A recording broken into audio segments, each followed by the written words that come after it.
So what's the solution? So how do we get there? Well, here's the thing. We got to recognize that wealth is intergenerationally created. Most people who get rich don't get rich in a lifetime. Oprah, that's once in a while. Bill Gates, that's once in a while. Most people are intergenerational wealth. That means what? That if black people want to catch up, we have to start saving wealth and passing it to the next generation. Our biggest problem ain't that we're splurging. Is that every time we splurge, we're stealing from our descendants. You're giving them no inheritance to get started with.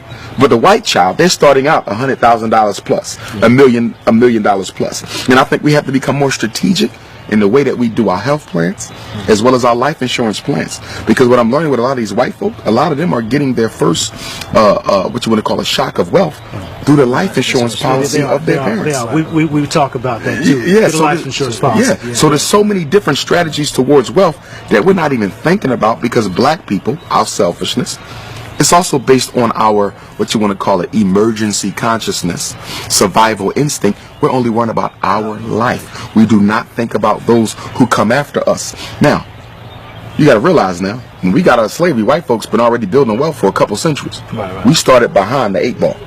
Okay? So you got to play catch up. How do you catch up with somebody who's 100 yards in front of you? You have to run faster than they are.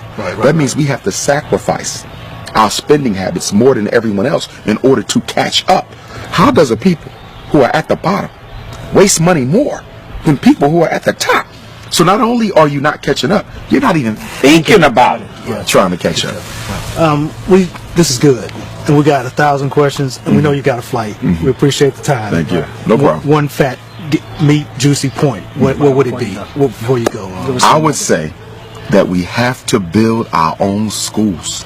Everything we're talking about, the only way it becomes normalized, the only way it becomes a part of the collective black consciousness is if the children are raised with it as a group. Remember, all progress is group work. It's teamwork. That means we need all the children in Jackson to be taught the principles of financial empowerment. All the children of Jackson to be taught how to eat healthy. All the children of Jackson to understand what black family means and why it's so important. Until then, it's just a specialty. As we spoke earlier, diet being a specialty, wealth is a specialty. Think about it. If you're black and you're in the know about money, in the laws of finance, you are a specialty. You are an eccentricity. You are an oddity. That's a problem. Because for white people, gaining wealth is a regular part of their everyday conversation. Even poor white people are regularly talking about wealth. Black people don't discuss wealth at all. We have to move it from the marginalized status it has and make it a mainstream topic of conversation. Is there an answer? I know you can't just drop a 2-second answer. No. Here's what I would say with the unity. Again, unity has to be incorporated into the collective consciousness, which means children have to be socialized to unite with one another. Remember, our kids are socialized to disunite. As a principal, right? I've had first graders, 6 and 7, talking about how black your skin is, how cheap your clothes is, how nappy your hair. You're 6. This is your first year in school. How do you know all this? The parents. We are teaching our kids to be Negroes. So the only way you're going to undo that is to teach them to be Africans, which is why I want my school to be residential.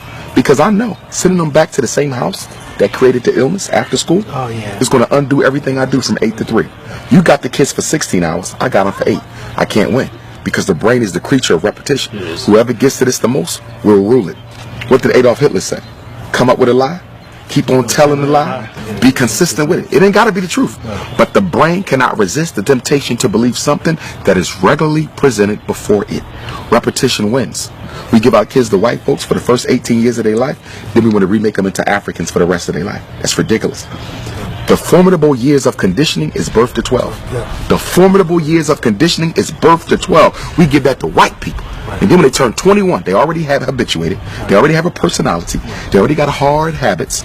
And now we want to re-Africanize them. Who does that? What people have ever gotten free, giving the best years of their children to their oppressor, the manipulator?